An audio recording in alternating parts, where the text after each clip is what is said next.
Hi guys, good morning and welcome back to my channel. তো নতুন সকাল নতুন ব্লগ নিয়ে চলে এসেছি। তো আজকে আমি বাচ্চাদের হোমমেড স্যালাডস বানানো তোমাদের সাথে শেয়ার করব। তো হোমমেড স্যালাডস অনেকভাবেই বানানো যায়। আমি এই হোমমেড স্যালাডস নিয়ে 3টে ভিডিও তোমাদের দেখাবো। তো আজকে ফার্স্ট ভিডিওটা দেখাচ্ছি, আরও দুটো স্টেপ আছে, সেটা আমি অন্যদিন দেখাবো। আজকে একদিনে সব ভিডিওটা বানানো সম্ভব হবে না। তো ডাক্তার আমাকে বলেছে বাজারে কিনা স্যালাডস একদমই বাচ্চাকে দিতে না, কারণ ওটার মধ্যে চিনি অ্যাড থাকে। তোমরা জানো 1 বছরের আগে বাচ্চাদের কখনো চিনি দেওয়া যায় না, তাহলে বিভিন্ন ধরনের বড় একটি সমস্যা দেখা যেতে পারে।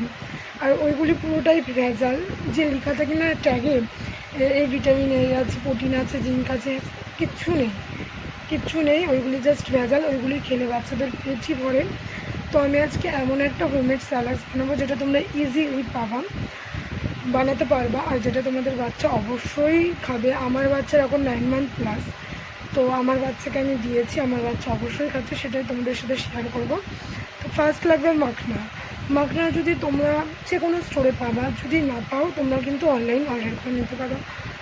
আর সেকেন্ড লাগবে আমন্ড, আর থার্ড লাগবে কাজু, আর ফোর্থ লাগবে আখরোট। তো আমি যে ইজিলি একদম বানাচ্ছি, তোমরাও বানাবার। এই স্ন্যাক্সটা কিন্তু অবশ্যই তোমরা যে কোনো ফর্মুলা মিল্ক অ্যাড করবা, কারণ এই কারণে আমি ফর্মুলা মিল্ক অ্যাড করতে বলছি, কারণ এটার কিন্তু সেরকম কোনো টেস্ট নেই, বাচ্চারা খেতে চাইবে না। যদি ফর্মুলা মিল্ক অ্যাড করো মিষ্টি মিষ্টি লাগবে, দুধের ইয়েটা আসবে, তো বাচ্চা খেতে চাইবে। আর 6 মান্থ প্লাস হলে তাদের জন্য কিন্তু এই ভিডিওটা না, মিনিমাম যাদের 8 মান্থ প্লাস তারাই এই রেসিপিটা বাচ্চাদের খাওয়াতে পারো। কারণ 6 মান্থ প্লাস হলে তুমি শুধু বাচ্চাদের মাখনা পাউডার খাওয়াতে পারবা, কিন্তু এত ছোট বাচ্চাদের যে ড্রাই ফ্রুটগুলি আমি দিয়েছি সেটা বাচ্চাদের খাওয়ানো যাবে না, কারণ বাচ্চাদেরও একটা হজমের অভ্যাস আছে। তো অবশ্যই ফুল ভিডিওটা ওয়াচ করবা, স্কিপ করবা না, স্কিপ করলে কিন্তু তোমরা বুঝতে পারবে। তো এখানে আমি 2 মুঠ মাখানা নিয়ে নিয়েছি। এই মাখানাগুলি পাপার যখন 6 মান্থ প্লাস হয়েছিল তখনই আমি এনে রেখেছিলাম। তো এখানে আমি 2 মুঠ মাখানা নিয়ে নিয়েছি, আর ড্রাই ফ্রুট অবশ্যই অ্যাড করব। এর সাথে আমি ইউজ করব 1 মুঠ আমন্ডস। এই দেখো, 1 মুঠে কত 10-12টা মতো আমন্ডস হয়। 1 মুঠ আমন্ডস, আর অ্যাড করব 2 মুঠ কাজু। আর অবশ্যই এটা কিন্তু আমি একটা ফ্রাইং প্যানের মধ্যে নিয়ে নিচ্ছি, যেটাতে আমি গরম করব, ড্রাই রোস্ট করব। তো এই দেখো, আর নিয়ে নিয়েছি 2 মুঠ কাজু, আর অ্যাড করব ঠিক 4টে আখরোট। আখরোট আমি বেশি অ্যাড করব না, 4টেই বাচ্চাদের জন্য যথেষ্ট।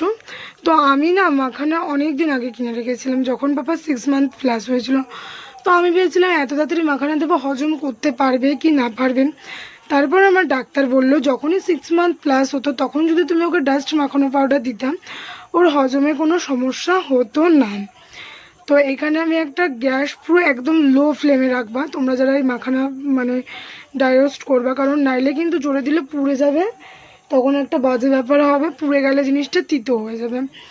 তো আমাকে ডাক্তার বলেছিল যেখানে ছিলাম যে মাখানা 6 মান্থ প্লাস হলে শুধু ড্রাই রোস্ট করে দিতে পারো, কিন্তু ড্রাই ফ্রুট দিয়ে যখন দেবা তখন মিনিমাম 8 মান্থ প্লাস থেকে ওকে ড্রাই ফ্রুটটা স্টার্ট করবা। তো এখন ওর বয়স হচ্ছে 9 মান্থ প্লাস, তার জন্য আমি এখন এটা ওকে ভালোভাবেই দিতে পারবো। আর এটা করছি আর ভাবছি যে আমার বাচ্চা খেতে চাইবে কিনা, কারণ ওকে আমি বাইরের খাবার খাইয়ে অভ্যস্ত করেছি, ও ঘরের তৈরি যে কোনো খাবার একদমই খেতে চায় না। তো আমি ভাবছিলাম এটা খাবে কিনা। এখন আমি রাত্রে যদি ভয়েস ওভার দিয়েছি, ও খেয়েছে। তো আমি ঠাকুরকে ডাকছিলাম, ঠাকুর এত কষ্ট করছি ও যাতে খায়। আর বাইরের খাবারের থেকে না বাড়িতে যে কোনো খাবার বাচ্চাদের দেওয়া উচিত। আমি তো ভুল করেছিলাম, তোমরা এরকম ভুল কখনোই করো না, কারণ বাইরের খাবারে না ভেজাল, কেমিক্যাল, বিভিন্ন বাজে জিনিস থাকে।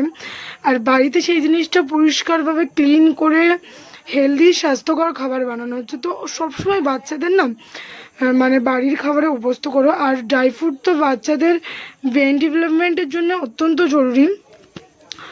সবার বাচ্চাকে যে কোনোভাবে স্টার্ট করতে পারে। তো আমি এতদিন ভাবতাম কীভাবে ড্রাই ফ্রুট স্টার্ট করব, কীভাবে করব। তো আজকে ভাবলাম এই মাখানার সাথে অ্যাড করেই আমি ড্রাই ফ্রুট স্টার্ট করতে পারবো। তো এই দেখো, এখানে 4টে আখরোট দিয়েছি, আর যখন না ড্রাই রোস্ট হয়ে যাবে তখন এই মাখানাগুলি না মুচমুচে মুড়ির মতন হয়ে যাবে। তাই আমি বারবার করে আঙুল দিয়ে ফাটিয়ে দেখছিলাম সেই ক্রাঞ্চিনেসটা এসছে কিনা। তো বারবার ফাটিয়ে ফাটিয়ে দেখছিলাম। এই দেখো দেখছি, একবার দেখছি হয়েছে কিনা আর বারবার কিন্তু কন্টিনিউ নাড়াতে থাকবা, নাইলে কিন্তু পুড়ে যাবে। মিনিমাম 5 থেকে 6 মিনিট ড্রাই রোস্ট হবে, আর যখন হয়ে যাবে না ফাটফাট করে আওয়াজও হবে, মানে এই মাখানাগুলির থেকে, জানো তো, মানে যখন পুরো মচমচে হয়ে যাবে। আর গ্যাসের ফ্লেম কিন্তু বারবার বলছি লো ফ্লেমে রাখবা, কারণ বেশি ফ্লেমে দিলে পুড়ে যাবে। এবার বলছি, অনেকেই ঘি দিয়ে মাখানাটা ড্রাই রোস্ট করে, কিন্তু যারা খাবারটা রেখে খাওয়াবে আমার মতন, তারা কিন্তু ঘি দিয়ে কখনোই করবে না, কারণ ঘিয়ের পরে একটা বাজে গন্ধ হয়ে যাবে। যদি তৎক্ষণাৎ খাও তখন ঘি অ্যাড করছো তখন ঠিক আছে।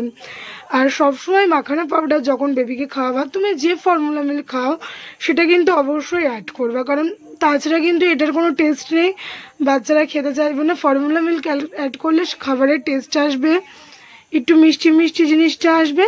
তার জন্য অবশ্যই কিন্তু তোমরা মানে যে কোনো, আমি যেমন ডেক্সোল্যাক 2 ব্যবহার করি, তো তোমরা যে ফর্মুলা মিল্ক খাও সেটা অবশ্যই ইউজ করো। এই দেখো দেখো এখন মচমচে জিনিসটা এসে গেছে। তো এখন আমি মিক্সির জারে নিয়েছি, নিয়ে এখন ব্লেন্ড করে একটা পাউডার বানিয়ে দেবো। আর যেহেতু বাদাম দিয়ে থাকবে, ভালোভাবে দেখবা যাতে কিন্তু কোনো শক্ত দানা না থাকে, তাহলে কিন্তু সেটা বাচ্চার গলায় গিয়ে বাঁধতে পারে। তো এই দেখেছো কীভাবে পেস্টটা আমি করে নিয়েছি। তো তোমরা এরকম একটা পেস্ট করে নিতে পারো, পাউডার বানিয়ে নেবা, নিয়ে যে কোনো এয়ারটাইট কন্টেনারে তোমরা মিনিমাম 7 দিন পর্যন্ত রাখতে পারবা। 7 দিন পরে কিন্তু এটা বাচ্চাদের দিয়ে একদম সেভ হবে না।